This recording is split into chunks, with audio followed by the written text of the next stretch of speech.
and today we are going to solve exercise number 1.2.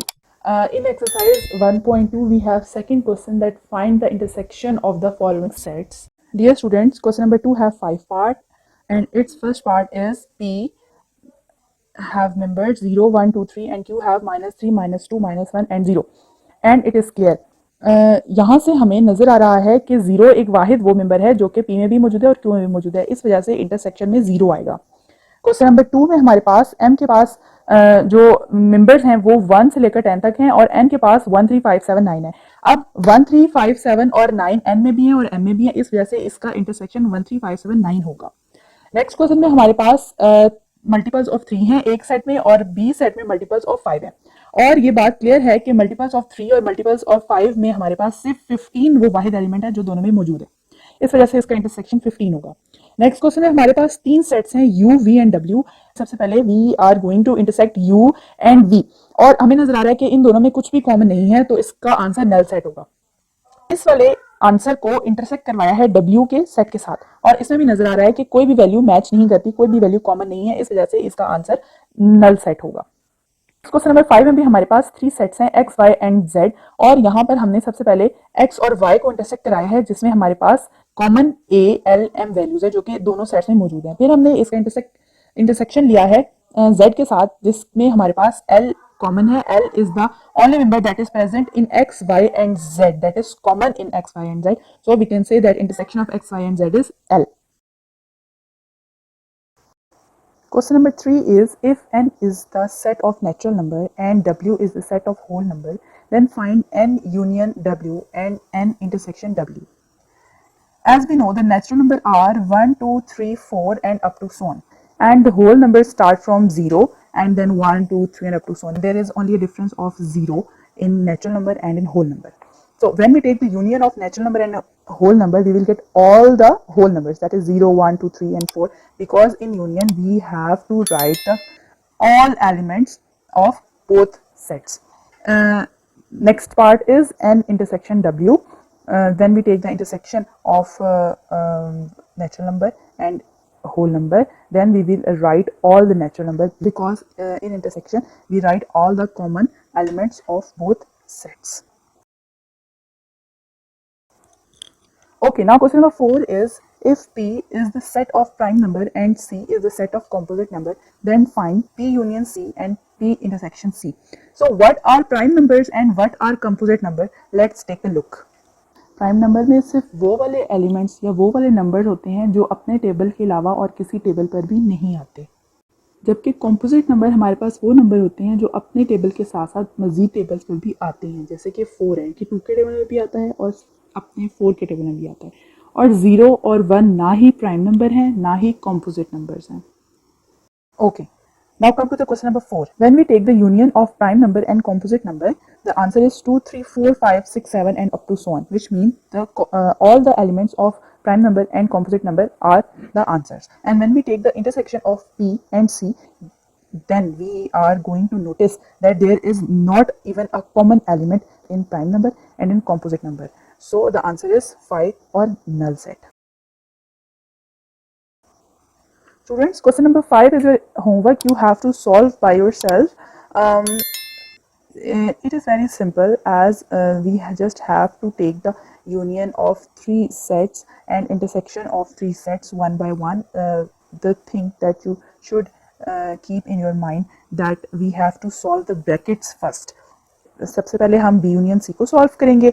Union में हमारे पास B और C में जितने एलिमेंट्स हैं वो सारे शामिल हो जाएंगे। उसके बाद फिर हम लोग उस आंसर को A के साथ उसका यूनियन लेंगे और उसमें हमारे पास एक वाले भी सारे एलिमेंट शामिल हो जाएंगे और B यूनियन C वाले भी सारे एलिमेंट शामिल हो जाएंगे। फिर हमने A intersection B intersection C करना है। इसमें भी हमने सबसे पहले B इंटरसेक्शन C को लिखना है और उसमें हमारे पास इंटरसेक्शन में सिर्फ जो कॉमन एलिमेंट होंगे B और C के वो लिख दिए जाएंगे, और जब हम उसका इंटरसेक्शन A के साथ लेंगे तब इन A में और B इंटरसेक्शन C में जो कॉमन एलिमेंट हैं वो लिख दिए जाएंगे। Question number 6 and question number 7 of exercise 1.2. Students, in question number 6 we have the question, if x is 1 2 3 up to 10 and y is 2 4 6 8 12 and z is 2 3 5 7 11, then find x union y union z. इस bracket का मतलब ये है कि सबसे पहले हमने y और z के दरमियान यूनियन को सॉल्व करना है। सोल्यूशन में हम लोगों ने y यूनियन z ही लिखा है क्योंकि यहाँ पर ब्रैकेट डली हुई है। यहाँ पर हम सबसे पहले y के सारे सेट्स y का एक सेट लिखेंगे और सारे एलिमेंट लिखेंगे और फिर z के सारे एलिमेंट्स को सेट की फॉर्म में लिख देंगे। y हमारे पास इवन नंबर है फ्रॉम 2 to 12 और z हमारे पास प्राइम नंबर है फ्रॉम 2 to 11। जब हम इनका यूनियन लेंगे तो हमारे पास y के सारे एलिमेंट्स और z के सारे एलिमेंट्स एक एक दफ़ा शामिल हो जाएंगे, यानी कि y में हमारे पास 2 है और z में भी हमारे पास 2 है, तो हमने यूनियन में एक दफ़ा सिर्फ 2 लिखना है। जबकि हमारे पास 3z में मौजूद है, 4y में मौजूद है, इसी तरह 5z में मौजूद है, 6y में मौजूद है, 7z में मौजूद है, 8y में मौजूद है और 11 और 12 भी मौजूद हैं, तो वो हमने लिख दिया। उसके बाद हम लोगों ने इस वाले आंसर का यूनियन लेना है x के साथ। x के हमारे पास सारे एलिमेंट्स नेचुरल नंबर के हैं जो कि 1 से लेकर 10 तक है और हमने इसका यूनियन लेना है y यूनियन z के साथ। जब हम इसका यूनियन लेंगे तो हमें नज़र आ रहा है कि y से लेकर 10 तक के सारे मेंबर्स एक साथ आ जाएंगे। उसके बाद 2 एक्स्ट्रा मेंबर यहाँ पर मौजूद हैं 11 और 12, वो भी हम लिख देंगे। अब 2 से लेकर 8 तक ये वाले जितने एलिमेंट्स हैं ये सारे इसमें कवर हो रहे हैं, इस वजह से हमने इसको एक ही दफ़ा लिखा है और 11 और 12 को भी हमने इसके साथ लिख दिया है। इसका सेकेंड पार्ट है x intersection y intersection z। इसमें भी हम लोगों ने ब्रैकेट को पहले सॉल्व करना है, तो हमने y के सारे एलिमेंट्स लिखे और z के सारे एलिमेंट्स लिखे। ये 11 लिखा हुआ है। जब हमने इसका इंटरसेक्शन लिया तो हमें नज़र आ रहा है 2 is the only member which is present in both the sets, that's why इसका इंटरसेक्शन 2 आया। फिर हमने इस इंटरसेक्शन को x के साथ इंटरसेक्शन लिया है, जिसमें हमें पता है x में सारे मेंबर्स मौजूद हैं 1 से लेकर 10 तक और y इंटरसेक्शन z में सिर्फ 2 मौजूद है, तो इसके इंटरसेक्शन में सिर्फ 2 आएगा क्योंकि 2 is the common element of both the sets. Question number 7 में हमारे पास if r is 0 1 2 3, s is 0 2 4 and t is 1 2 3 4, then find r minus s। इस स्लैश का मतलब होता है माइनस। हम लोगों ने r में से s को माइनस करना है। सबसे पहले सारे r के एलिमेंट्स लिख लेंगे, उसके बाद s के एलिमेंट्स लिखेंगे। यहाँ पर हमें नज़र आ रहा है 0 हमारे पास s में भी मौजूद है और r में भी मौजूद है, इसको हमने कैंसिल कर दिया। फिर 2 हमारे पास s में भी मौजूद है और हमारे पास r में भी मौजूद है, इसको भी हमने कैंसिल कर दिया। अब 4 हमारे पास s में तो है लेकिन r में नहीं है।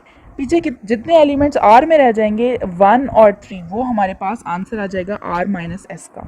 इस 4 से कोई फ़र्क नहीं पड़ता, इस 4 को हम नहीं कंसीडर करेंगे। जो पहली वैल्यू होती है उसके मेंबर्स को हमने लिखना होता है, जो कि हमारे पास 1 और 3 शामिल हो गए हैं।